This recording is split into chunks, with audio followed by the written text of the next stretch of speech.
Did you know that 70% of couples report that conflict is a major issue in their marriage? When conflict goes unresolved, it creates a toxic environment filled with emotional outbursts, resentment, and bitterness. Have you ever experienced the cold shoulder, the disappearing spouse, or found that your home has turned into a battleground? In fact, research shows that couples who don't resolve conflict are 10 times more likely to divorce than those who do. Even if couples manage to stay together, unresolved conflict can lead to a life filled with tension and emotional frustration. So, today we're going to be talking about the causes of conflict, why couples neglect to address it, and the importance of forgiving each other. Are you nodding your head? Yeah. Well, I have a special guest today who happens to be my brother in law, Dr. Joe Durham, senior pastor of Fairview Baptist Church. And we're going to look for ways today to resolve that conflict and enjoy marriage the way God intended. Welcome to the Extraordinary Marriage Podcast. I'm your host, Connie Durham. If you've ever felt like your marriage is more of a roller coaster ride than a romantic getaway, you're not alone. We all have our ups and downs, sometimes unintentionally hurting each other's feelings or missing the mark on what our spouse truly needs from us. Life gets busy, and it's easy to focus on irritations and failures instead of celebrating the love that brought you together in the first place. But fear not. I'm here to help you explore practical tools and heartfelt encouragement and rediscover what you love most about your spouse. Get ready to lean into each other's strengths and build something beautiful together. Not just survive, but thrive. I'll see you inside. Welcome, Joe. Share with us so that our listeners can get to know you just a bit. Well, I'm married to Diane. We've been married 32 years, and we have 4 children that are all grown and scattered literally around the world. We have 3 grandchildren, and so just very blessed in terms of my family, and have a wonderful sister-in-law and brother, and I actually have 3 brothers. I like to say, wonderful sister-in-law. That's me, right? That's you, Connie. Yeah. All right, share a little more. I enjoy reading, and I enjoy spending time with my family. My ministry, I have several hats that I wear. Primarily, I'm the pastor here at Fairview Baptist Church in Jonesboro. And I was here for 5 years in the early 2000s and went to do missions for about 9 years. And then came back in 2015 and have been here for 11 years around this time. We have ministries outside the walls of the church in terms of going and speaking in high schools and middle schools, and many other things that we do to take care of homeless and other things. So it's an exciting ministry. I still run the mission organization that I started back in 2003 called Partnerships for Unreached People. And so every week I'm teaching pastors in different places around the world. I teach seminary in two different seminaries, and most of those students are international students. So that's a joy to be able to get the teaching of God's word to them, so they can turn around and teach it to their people. And so I enjoy doing that. It's one of our local police department. I've been doing that for about 10 years now. Enjoy being able to get out there and minister to the officers. All right. So I also want you to share some of the places that you've been, Joe, and maybe just something that was special or where you felt like you could make a difference. And each of those places, like there may be too many to mention because we got to get to marriage stuff, right? But yeah, tell us a little bit about the places you've been overseas. Well, I've been to several places. The only place I've been in Africa is Kenya, and that was a wonderful experience. We went with a team and ministered to a local pastor there who had started where he lived. The people and the tribes there had to kill somebody from the other tribe to become a man. So there was a Mm. lot of violence in those tribes. But he decided to start a soccer camp. So now they have an annual tournament from leaders from the different tribes, ball players who come. So rather than killing each other, they put an end to the violence. Some of the food that we provided, they were able to take to their enemies' villages, and have seen God open many doors that way. But now they come and compete on the soccer field, and it's a little rougher than our soccer, but no killing is going on. And that's pretty much put an end to the violence and kind of changed the dynamic of those tribes, and that's opened the door for the gospel. And that's Go ahead. and that's because people only do what they know, isn't it? Yeah, yeah. It was just how they were raised and the culture that they were in. But the gospel changes people's lives and changes hearts. So, this young man, when he was in college or he was sent to preparatory school, his roommate was a Christian, and of course he didn't want to have anything to do with that. So he was doing all kinds of things, to prank the guy and hurt the guy. Finally, on the soccer field, he had had enough, and the guy had fallen down. So, pretending to kick the ball, he kicked the guy in the head and really, really hurt him. So they were trying to force him to pay for the medical bills, but the young man that was a Christian never retaliated, never said anything back, and basically just said he forgave him, and that he wasn't going to allow him to pay for any of the medical treatments or anything. Finally, he went to a meeting they were having because he wanted to meet some of the girls, and he heard the gospel. And having seen the gospel in this young man's life of forgiveness, he gave his life to Jesus Christ, and then that's what led to his trying to find a way to bring peace in his communities and neighboring villages. Well, I think that's a great example of how somebody who's not a Christian or doesn't practice godly um, values and that kind of thing, they can't understand that. And I tell you what, that'd be hard not to be bitter about somebody kicking you in the head. Yeah, well, and all the other things that he did that he lays out, but just a great guy now, who knows the Lord and serving him faithfully.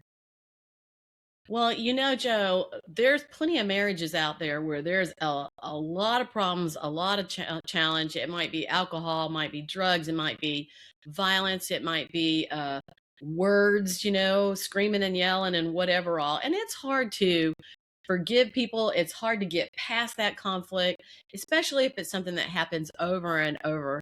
And, today, I think one thing that I'm going to add is that prayer, having a prayer partner, having somebody with you to pray for your situation makes a difference. And I've seen it myself and some others. The difference prayer makes, sometimes it takes a while, but God is always working when we're praying. He's working to answer those prayers. So, can you start by telling us what you meant by conflict resolution? Because when I asked you, a couple of things you might like to speak on today, you talked about conflict resolution or forgiveness, and I thought, you know what, those kind of go together. Yeah, they do. Well, the key to conflict resolution, I think, is understanding communication. And if you can communicate effectively with one another, and it only takes one of the partners to do it correctly, to eventually it catches on with the other partner. It's not something you can teach others to do necessarily in a marriage relationship, but it is something you can model, and it will bring results over time.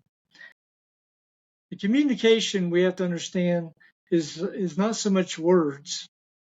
When we communicate, our body language is 50% of our communication.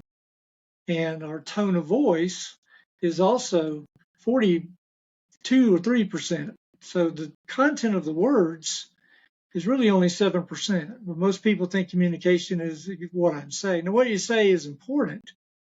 But for example, if I were to say, I'm not mad, well, my words said I'm not mad. But you can see in my body language and in my tone that I am mad. Okay? And so the communication from our body and our tone makes a big difference. The communication is sharing yourself with someone, verbally and non-verbally, in a way that they can accept. That doesn't mean agree, but they can receive it. I'll give you an illustration. When we were planting a church in McDonough, my son was about 5 or 6 years old, maybe. And he just didn't care about sports and baseball. He would rather, do other things inside. And so there was another little boy in the church about his age, and that little boy was born with a baseball glove in his hand. Okay, I mean, you know what I mean by that. And so he set my son over and gave him a glove, and of course my son put it on the wrong hand. He didn't know what to do with it. The boy got about 25 yards away, hauled off, and threw the baseball at him as hard as he could. And of course, it hit him in the chest. Thank God it hit him in the head. But any idea he ever had of playing ball was gone at that point. So the boy threw a straight ball, okay? But my son couldn't accept it and couldn't receive it, okay? And that's what happens in communication. Sometimes the way we say things keeps the person from being able to accept that and think about it and make a decision on it, okay? So in conflict, we have to make sure that we're speaking in a way that the person can grasp it and understand it and not be defensive and not be attacked. And one of the keys for that, Connie, is being able to use what I and many others call the I language. So in other words, you try to avoid the word you, because the word you makes people put up their shields, makes them attack. I'm a Star Trek fan, so in Star Trek language, Captain Kirk would say, "Scotty, give me the shields. Mr. Spock, look up the last time they did this to me, fire," And so when we add the word you, so if somebody has done something to me or has hurt me in some way, and I say to them, "I can't believe you did this," well, immediately they're going to think of the last time I did it to them or some other thing. And so if I were to say, when this was done, it caused me to feel hurt or scared or frustrated. Now I'm speaking to the root of my anger, because all anger comes from hurt, fear, or frustration, just those three. There's no other categories. So when you're able to express what it's doing to you and ask for help, you put the problem over here rather than making the person the problem. And that's called using the I language. So I don't know if that is an answer to that, but you basically resolve the conflict by making sure when you throw that baseball, they can receive it and they can accept it. And using the I language is a big way of doing that. I totally like that. There is a book called Empowered to Love by Focus on the Family, and I have several empowered podcasts from that because it gives ways to move past those things. I love your analogy on that because when somebody throws a hard ball, like, if you yell at me whenever we're having a conversation, you're showing stress, frustration, I immediately kind of closed down. Mm-hmm. I'm not really listening in the same manner anymore because now you've yelled at me. What did you do that for? But a lot of people live in that kind of setting. And it's just like whenever that hard ball was thrown to your son, we can't always choose how our spouse is talking to us, and we don't know how to regulate them. Sometimes we don't know how to regulate them. And so we're forced to, try to catch that hard ball. And we just tend to react more than listen at that point. I think whenever somebody throws something to us in that manner. Let me look at it. I have Proverbs 21:9 says, we'll all relate to this. Better to live on a corner of the roof than share a house with a quarrelsome wife. And I dare say that also goes with a quarrelsome or frustrated or angry man, right? Correct. So Proverbs 17:1 says, better a dry crust with peace and quiet than a house full of feasting with strife. So, Joe, what are some common causes of conflict in marriages that you've seen? Well, selfishness is the main cause of conflict. I think sometimes not taking into account the principle of perspective also causes conflict, because we can only see it from our view. And so most of the time we don't live in the truth. We live in our perspective of the truth. Um, a friend of mine and mentor, Bob Franklin, who was a director of missions when I was a young pastor, told me a story of his childhood. His father was a pastor. I'll try to be quick about this, but We're his good. father was a pastor, and he went with him often to visit the church members. And one church member was a farmer who had all kinds of farm animals. Now, this farmer had only read two books, the Bible and Pilgrim's Progress. So he named all of his farm animals after the characters in Pilgrim's Progress. And so he was sitting there with his dad, and they were talking to the farmer, and the son come running out of the barn and said, "Truth got out." Bob was like, "What are you talking about?" And the milking cow had been named Truth, and the milking cow had got out. So the farmer said, "I'll take Bob, and we'll go on this side of the creek. You take Pastor, and you go on that side of the creek, and we'll try to find Truth." So they ventured on both sides of the creek for a little while looking for Truth, and they finally found her in the middle of the creek. And he said he learned from that oftentimes we're searching on our side and can only see our side trying to find the truth, and the other person's on the other side. And we remember that truth's usually somewhere in the middle of the creek when it comes to relationships and how we view things and where we come from and all that. So I think understanding, that principle is helpful. And, Stephen Covey told us very wisely that you need to seek to understand before you seek to be understood. And I think sometimes we're just so wanting to win the argument that it causes conflict rather than the goal, which is finding unity, figuring out a way to go forward together. There's all kinds of things that people do to cause hurt and fear and frustration that lead to the conflict.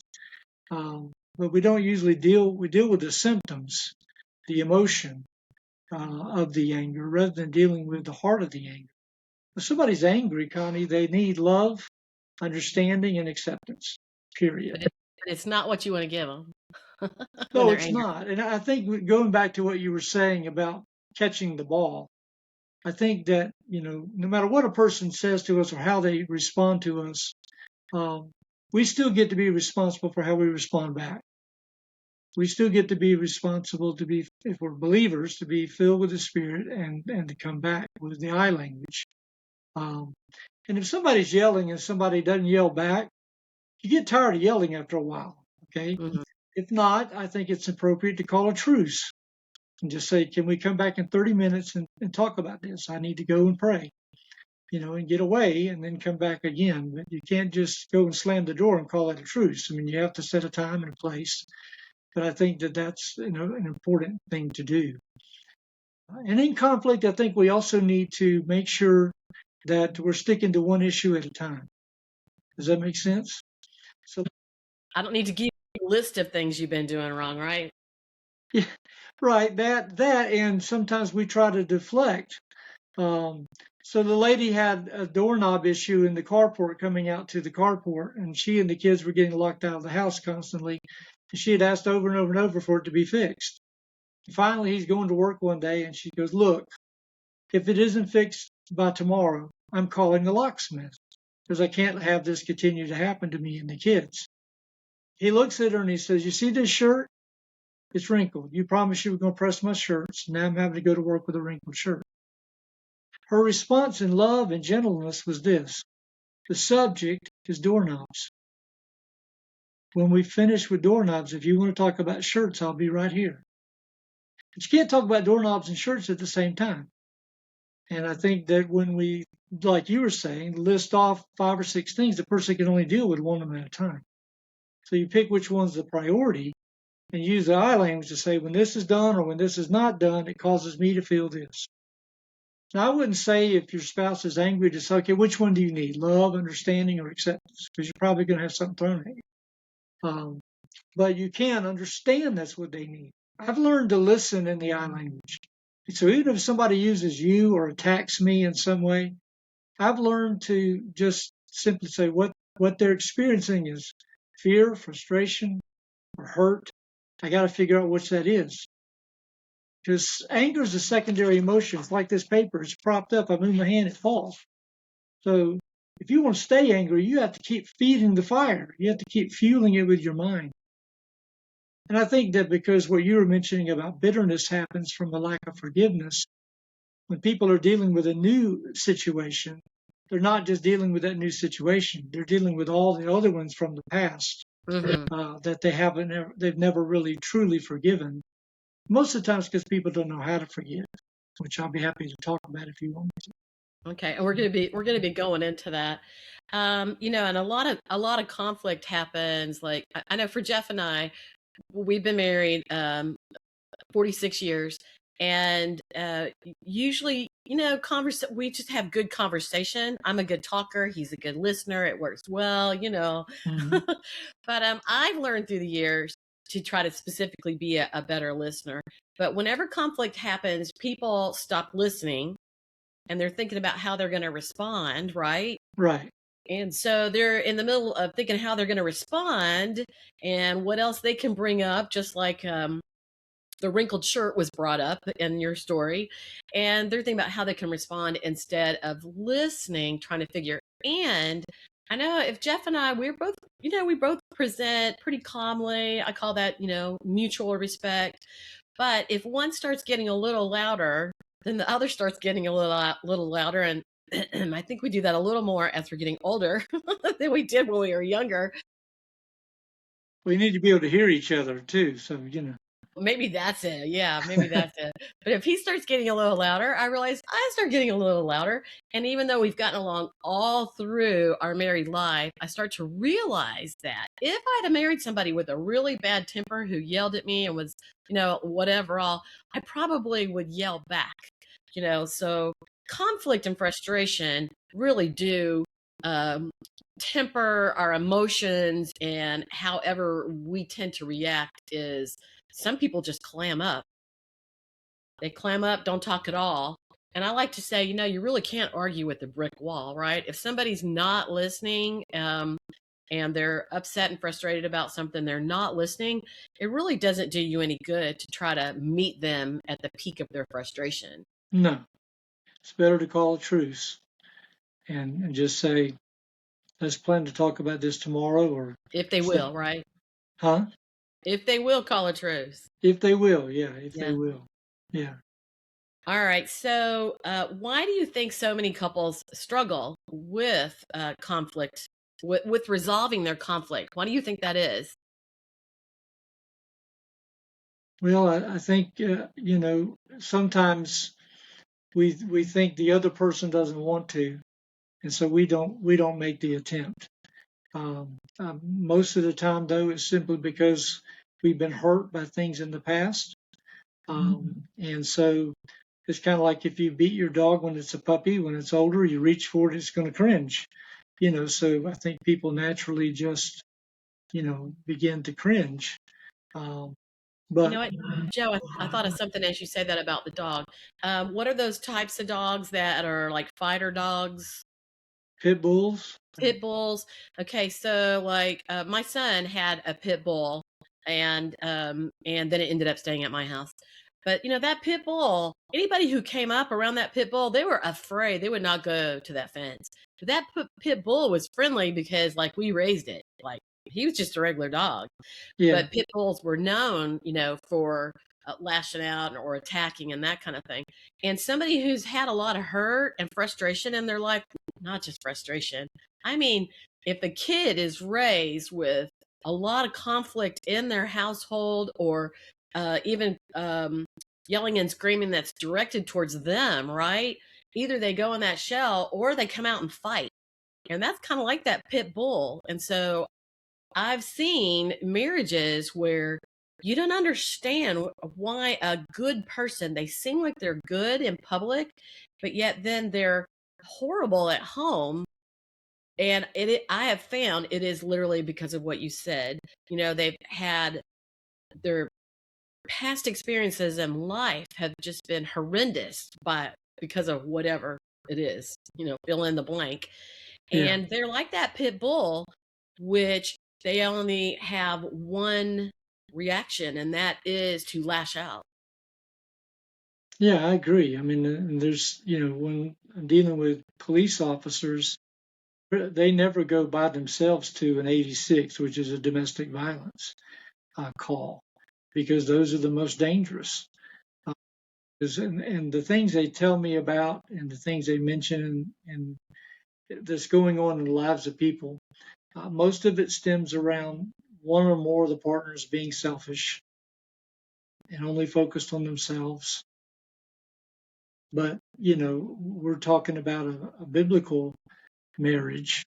And I think it has to begin with someone. But again, it comes back down to if a person doesn't truly forgive, then they can't really move forward because they're going to hold back and not want to be vulnerable, a part of themselves.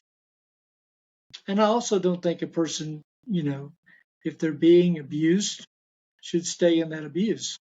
I mean, obviously, I think, in some situations, you have to tell the person to get away from that abuse, whether it's verbal or whether it's physical. And God would have to lead them in that. But I do think, some situations may be unsalvageable, because the person's unwilling to change and the person's violent or with their words or their actions. And no matter how much you forgive, you just can't continue to put yourself in that situation. So those are hard decisions for people to make.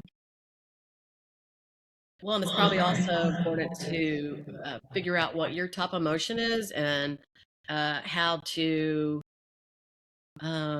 speak calmly, with a person who's emotional, because, thinking about men, a lot of times men would not think that anger was weakness, but actually it is, because in other words, you can't control your emotions. So whether you cry because you're upset and angry, or you scream and yell because you're upset and angry, both are really, I mean, I don't want to say it's weakness, because I would actually cry, but It's a or I lack of might scream and it's a yell. I don't lack know. of control, or it's a surrender to the emotions that are being produced, by the hurt, fear, and frustration.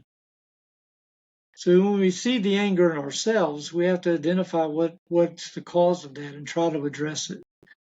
Because when you don't address it, you're only dealing with, the outward manifestations of the anger, and that's not going to get you anywhere.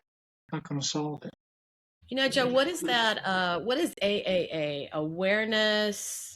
Um, AAA for Alcoholics Anonymous or whatever. AAA, they're good by three. I don't know. Awareness. I don't know. Don't know that one.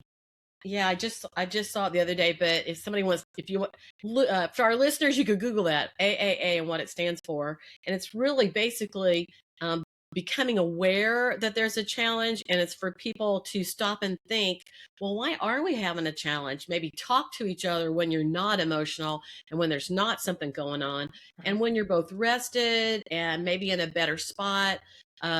To talk about it and talk about what's causing that conflict. And a lot of times it is that inner turmoil, something else going on. It might be something at work, even, or just tired. You didn't sleep last night. Any kind of thing like that can cause conflict. But the important thing is to be aware of it, because you can't do anything about it until you're aware of it and you start to figure out what to do with it. And then you can renew your relationship by being aware and working your way through that. I actually have a gift. It is called The Chemistry of Lasting Love. And it is talking about how we all have different needs. And by filling those needs, having that time together, good quality time together, you can grow your marriage. Date nights. So in my marriage guide, it has um, all different kind of date nights, around 50 things you would never think about doing. You can find something that you have in common. And it talks about understanding one another's needs. It's a very simple concept.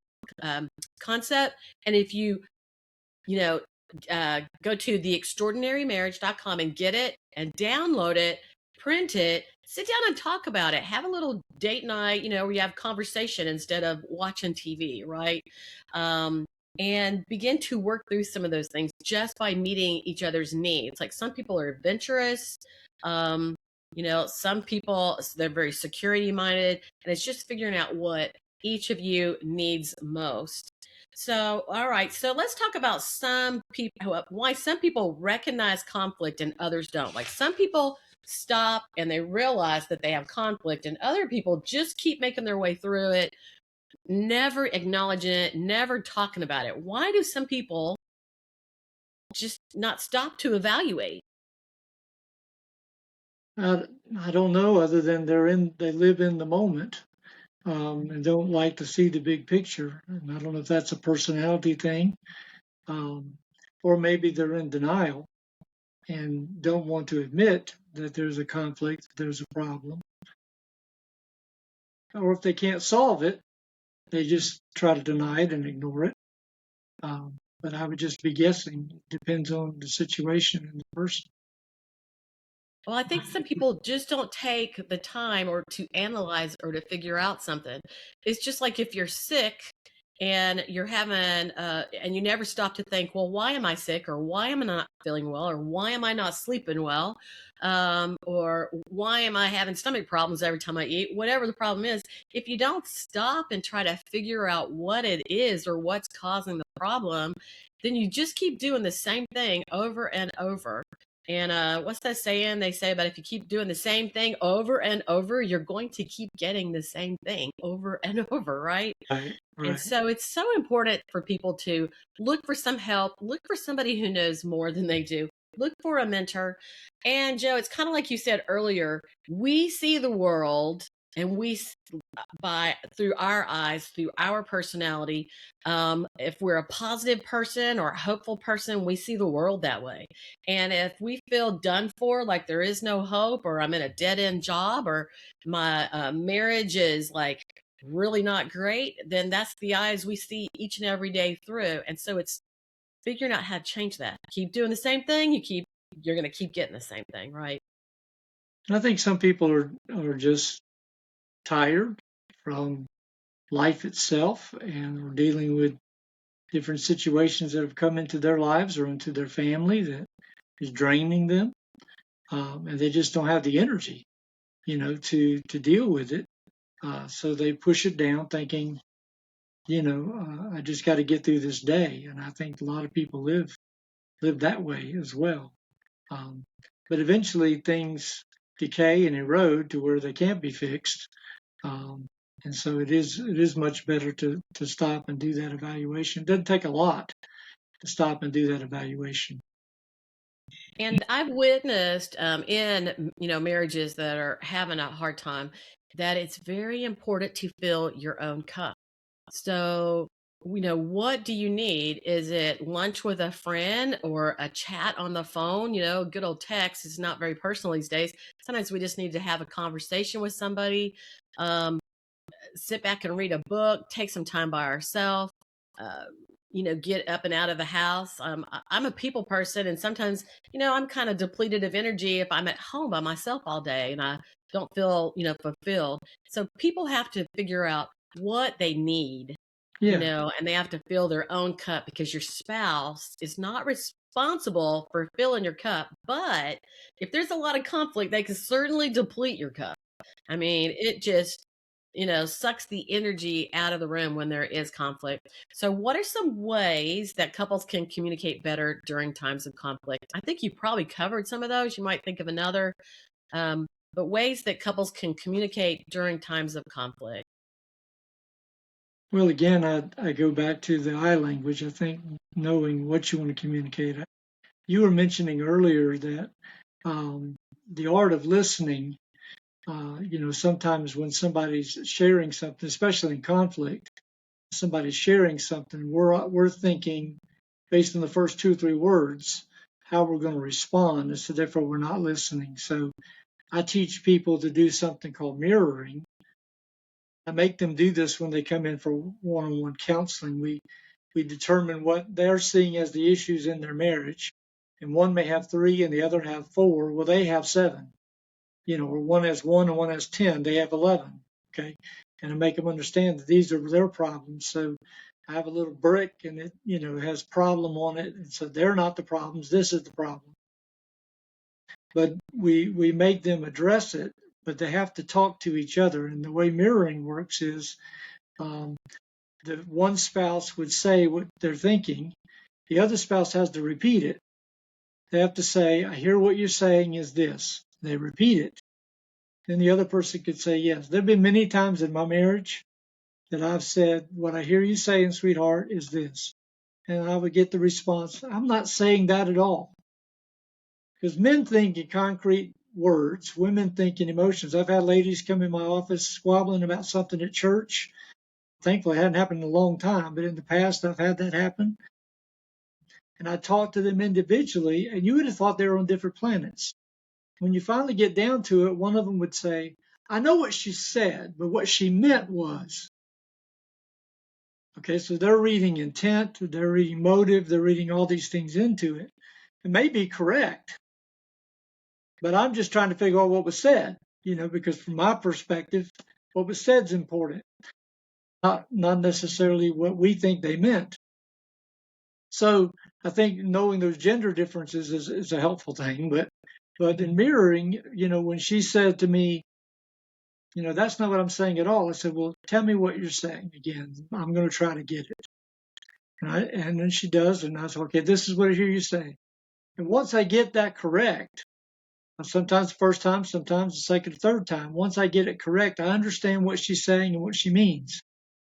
Then I can respond to it. But if I respond to what I think she said, a lot of time I get myself in trouble because I'm not even responding to what she's talking about. So I think using that, and it slows things down. If you're angry and you have to listen and respond that way to what they're saying, then you're just going to make them more angry if you're not listening. So it's just a tool that you can incorporate in the relationship, and it only takes one of you to do it. It's okay, whatever you're saying is this, and by the time you said it again, the person goes, he's listening or she's listening to me. There's an understanding there.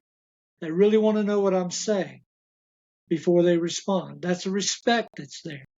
It communicates all those things and it slows down the argument to where the emotion behind the anger can come down to a level and you can actually talk about what's going on. And so that's the technique that I use to help people as well. That's perfect. That's very, very good, because that's exactly what happens, is that people aren't listening. I did a 5-day challenge, and it was called Honey, Listen Up. And actually, the picture had like a bullhorn where the wife would have that bullhorn and saying, honey, listen up, and she's like yelling at him, right? But yes, just that. Like a lot of times when the other person's talking, we're not listening. And another thing is like repeating it back. And I think you kind of said that also. It's like repeating back. Okay, so what I hear you saying is, and then also remembering that it's our perspective. If you had a you're all stopped at a four-way red light and one car went flying by through, according to where you were, you might have a different perspective on that accident, right? And if you talk to 3 different people, some people would share what they saw, exactly what they saw, and some people's perspective might be colored by something else in the situation, and you can just so if 4 people saw it, everybody would have a slightly different story, right? Yeah, it's just like the elephant in the room. You'd have some see in the trunk, some see in the backside, some see in the wall, in the side, so that kind of thing. I think the scripture that I would point to people at this stage is from James 1:19. He said, "Be quick to hear and slow to speak."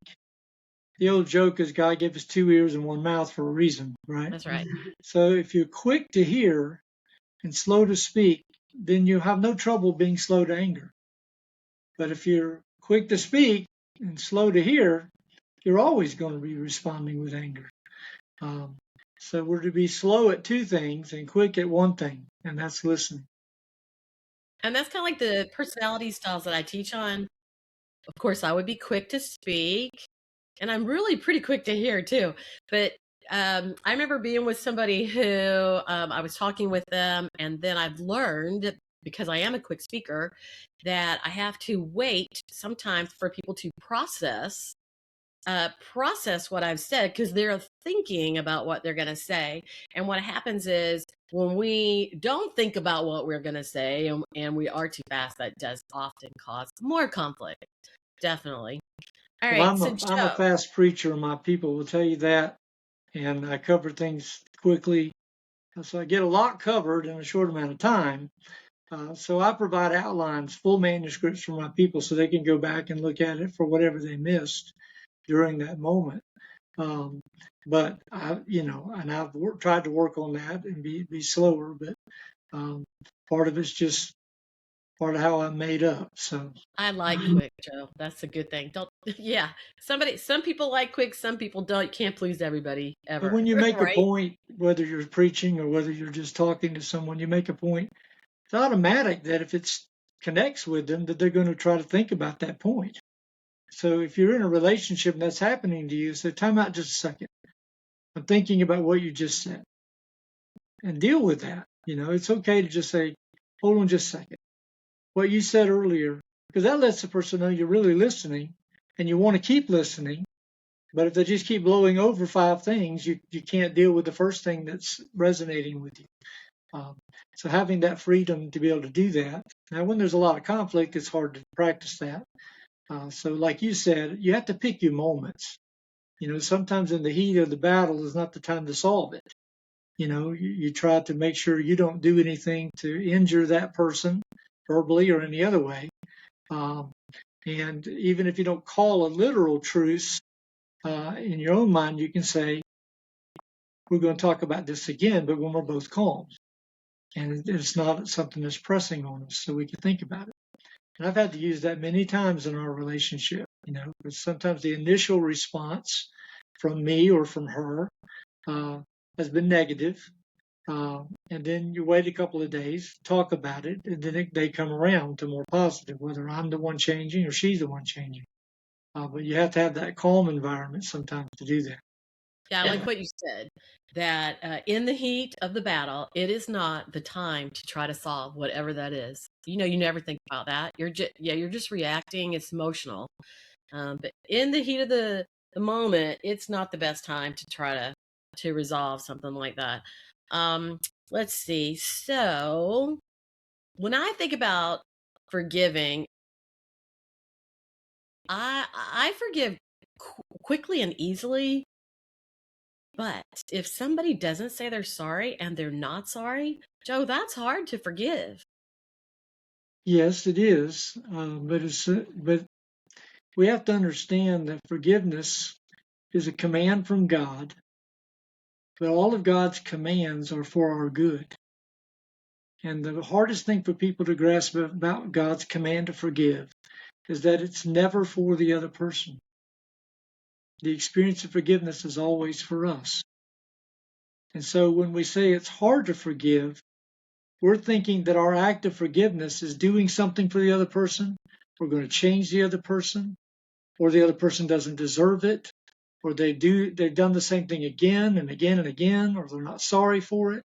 And we use those as excuses not to do something that's best for us.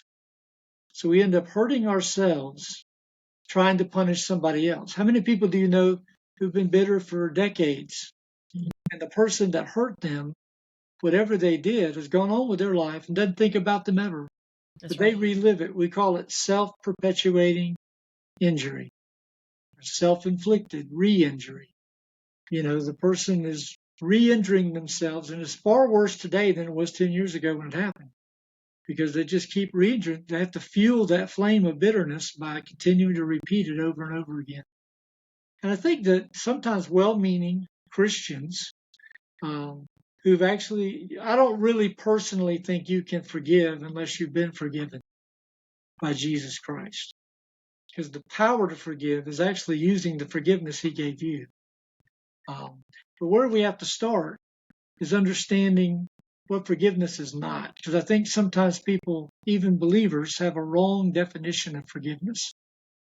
And there's two major ones. One is they believe forgiveness is condoning. In other words, if you say to somebody, please forgive me for what I said, or please forgive me for what I forgot to do, or please forgive me for whatever, And the person says, that's okay. If you do that to me, you're going to find me saying, no, it's not. It's not okay. If it were okay, then you wouldn't be hurt. If it were okay, I wouldn't be asking for forgiveness. I'm not asking you to condone what I did. I'm asking you to look at what I did because you've been forgiven by Christ. Let that forgiveness flow through you to me so that what I did is not sticking inside you. So it's not condoning. It's just some people think, well, I can't condone what they did, so I can't forgive. The other major one that people do is what I call tolerating. So somebody has done something to hurt us or to frustrate us or to cause us fear. And we are encouraged to forgive that person. But instead, what we do is we say, well, that person had a rough childhood. They were having a hard day at work. This was going on in their lives. That was going on in their lives. And we're moving the blame from them to these things we do not and cannot have a relationship with. And we lessen the blame of what they did to where we could tolerate it. And we call that forgiveness. But when they do the same thing again, we find it's just piling up on what's left. Then along comes something, like I've experienced in my life in relationships, where someone rejects you at a deepest level and throws you away, and you basically are left with, if this was about tolerating, I can't tolerate that. There's no way I can remove enough blame from the situation to say what they did I can live with.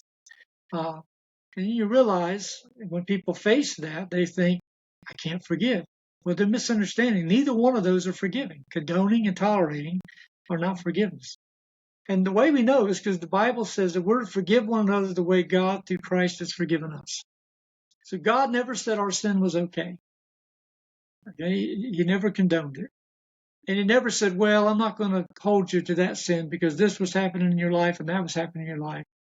No, the sin needed to be forgiven or we were separated from God. And so because of what Jesus did on the cross, God chose to apply that to our life and gave us forgiveness. You remember the story in Matthew 21 where Peter said, how many times should I forgive? And the Lord said, He said, should I do it 7 times? Because in Jewish culture that day, 3 times was the max. After 3 times, you got vengeance. So Peter said, I'm going to double what's normal and add 1 to it. I'm going to do the perfect number, 7. And I'm going to show myself to be who I really am and righteous and all. And Jesus is 70 times 7. Now, He didn't mean, on the 491st time, you don't have to forgive. He meant, what you think is your best, you go way beyond that. And He told the story of the guy that owed a lifetime's worth of debt, came before the king. King was going to sell him and his family and cut his losses. And he said, have mercy on me, I will repay. Now that is a conflict because mercy means getting something you don't deserve. And I will pay is I can earn my way. Those are 2 conflicting things. King overlooked that and said, I'm going to give you mercy rather than making you repay. So he forgave him all the debt, gave him his family, sent him out the door, owing nothing. Guy meets a guy on the street, Jesus says, that owes him 1 day's wage. And he says, give me my money. And the guy said, have mercy on me, I will repay. He said, no, and he threw him into debtor's prison until he repaid the debt. Well, the king heard about it because the king always hears about it. Okay, and he put the man in torment until he repaid the debt, which meant until he figured out what he had been given in God's mercy, he was going to live in the torment. And that relates to us in that until we can accept that God has forgiven us more than we could ever give away. Now, how do you know the value of forgiveness? It's not in what was forgiven, whether it was a big sin or little sin in our eyes. The value is what it costs God to forgive, which is Jesus. And it's never going to cost us more than it costs God to forgive us, to be able to forgive others, especially when we're allowing God to do something supernatural in our lives to flow through us with His forgiveness toward that person. And what God does is supernatural. He actually doesn't remove the memory.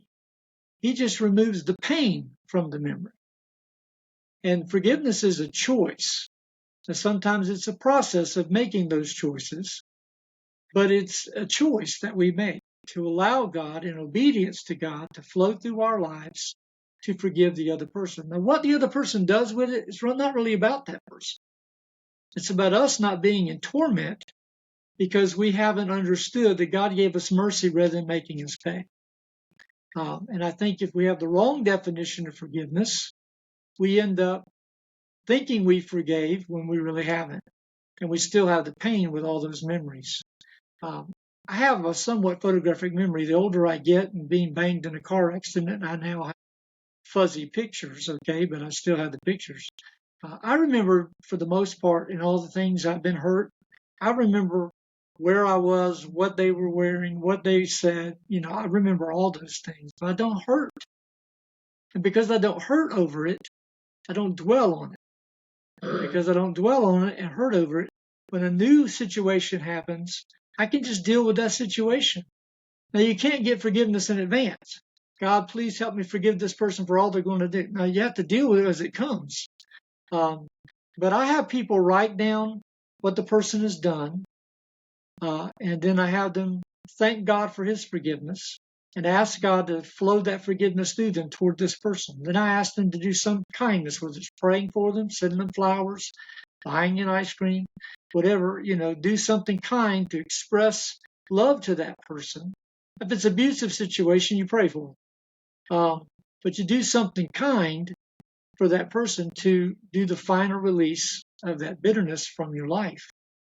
And so that's why I encourage people. Now, one thing that people don't get sometimes is that same application is toward yourself. And many people live in conflict because they haven't forgiven themselves. And they have shame and they have bitterness toward themselves. And you apply it the same way because you've received God's forgiveness. You sound kind of funny going, God, I forgive Joe for this, okay? But you'd be amazed how it works. And then the pain from the memory of what you've done subsides, and you're able to learn from what you've done rather than hurt from what you've done. And so when I encourage people to start with themselves and forgive themselves, well, first they got to repent from having this bitterness because that was a choice, and get God's forgiveness for that. And then they need to forgive themselves and then forgive the others. I love I love the fact that you brought up the fact of forgiving ourselves sometimes. And sometimes it's big things and sometimes it's not big things at all. Right. I would say probably I forgive others easily. I mean, unless there's something super major that I don't want to have anything like that. But you know what? I'm real hard on myself, and I don't forgive me, and I'm really hard on myself. And so I've been trying to do better at that because unforgiveness of self. I'm not even talking major things. I'm just talking Right. really hard on yourself. It's kind of miserable when you get like Yeah, and we that. say things about ourselves like I'm stupid, I'm an idiot, things like, and we feel like the more we beat ourselves up, the better we're going to get. But actually, we end up accepting that we're this way, and it leads to shame. And so then we begin to blame, God really, because if God made me this way, and I can't help but do these stupid things, then it's God's fault. We end up shifting the blame that way. And so if somebody comes to me and says, my grandfather had a temper and my dad had a temper and I've got a temper, I'm like, well, you're just saying God made you that way, And when we can't forgive ourselves, the thing I remind myself is if God, who is holy and righteous, looked at what I did and forgave me, am I a better judge than God to say I'm not going to forgive that? Who am I to take God's place and say, God, you shouldn't have forgiven that? When I am willing to let God forgive other people through me, it's really pride. That's right. Pride comes in. Well, Joe, can you think of somebody that you have maybe counseled in the past years who came in with some of these challenges that we've talked about today, and then you got to see that difference in their relationship? Of course, no names, but Yeah. a story just about such a thing. Well, I've had many couples through the 45 years I've been doing ministry. And lots of times couples don't come for the counseling until it's just about over. Yes. They don't get the help when it's first starting. They come when it's just about over. So I typically don't start with their problems. I typically start with two things in the very first meeting together. I start, first of all, by having them make a list of 5 things they really love about their spouse. I always tell the guys, body parts don't count. Okay, you have to think about this. And if I said think of 20 things you don't like about your spouse, then they could do that in 5 seconds. Okay, because they've come in with those 20 things on their mind.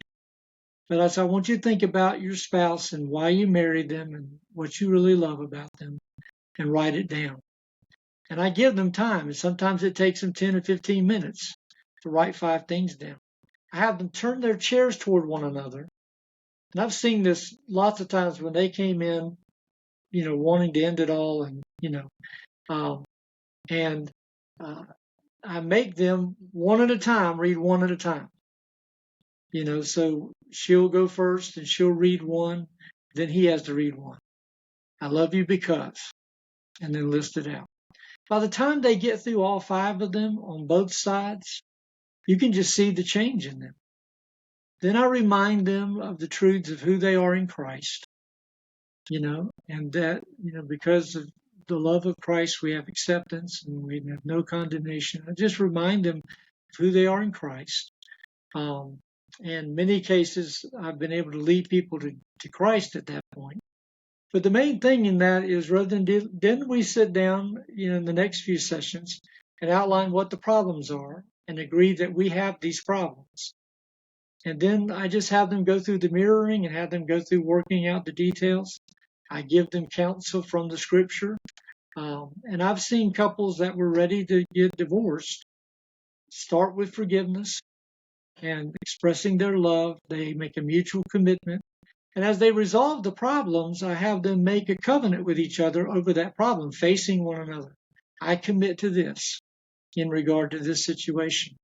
And we talk about how they're going to be held accountable to that. They have somebody in their life, besides their spouse, who can hold them accountable to that and work with them in that area.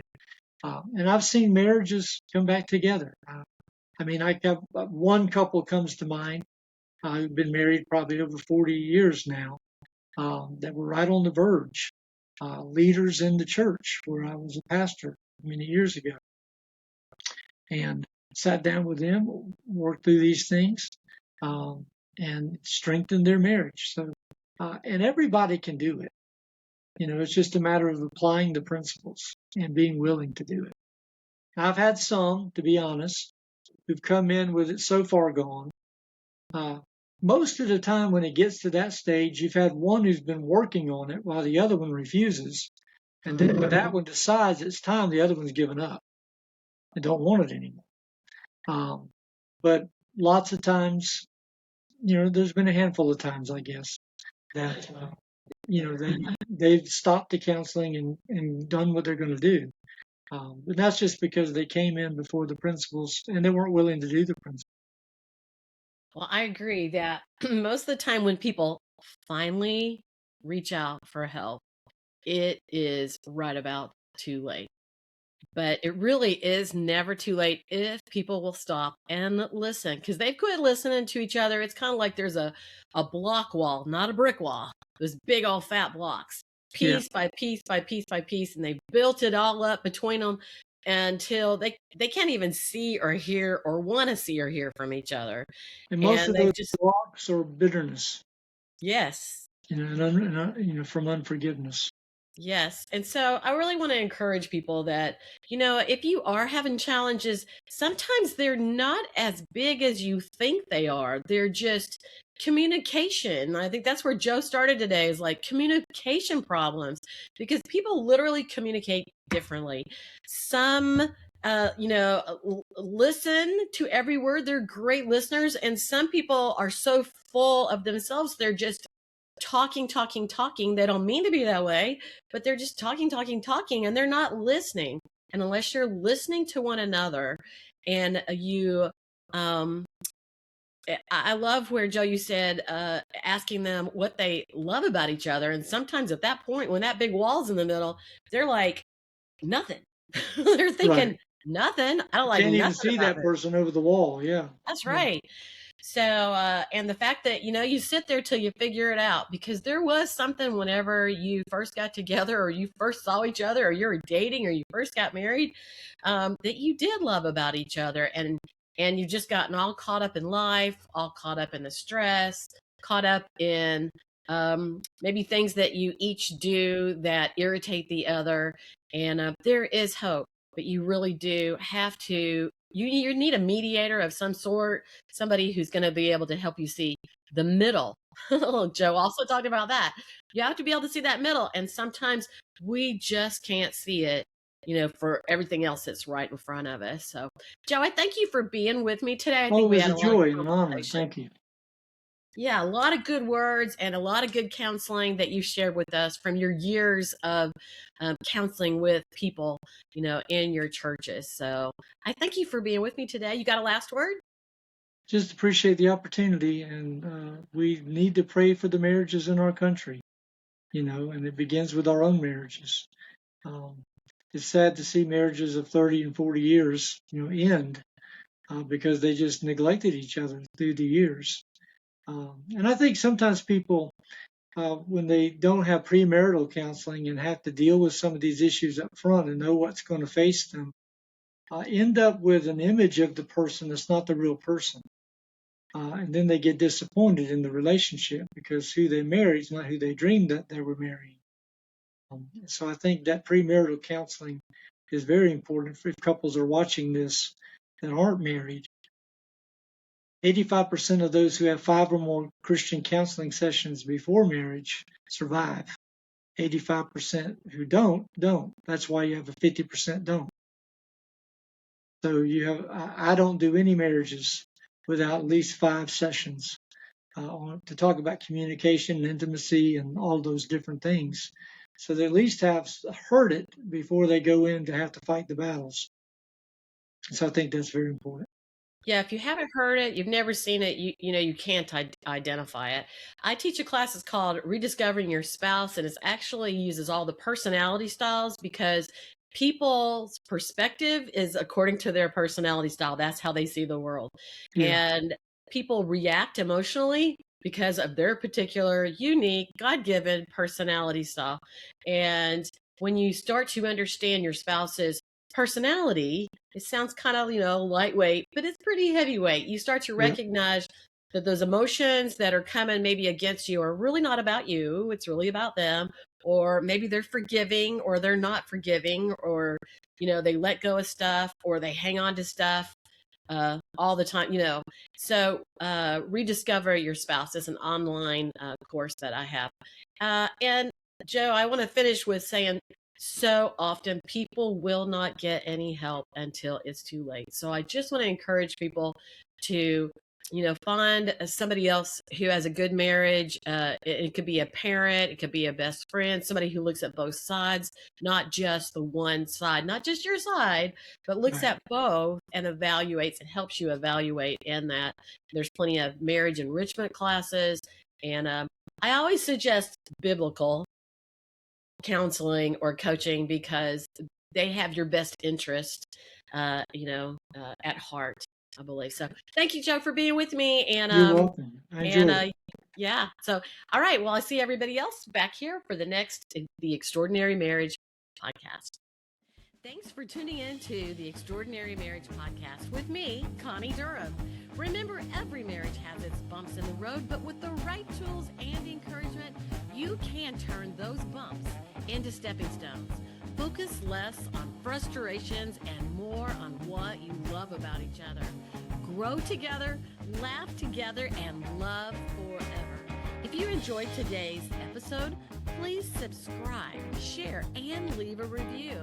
Join me next time as we keep exploring how you can build the kind of marriage that feels extraordinary. Until then, keep showing up, keep listening, and keep loving. You've got this.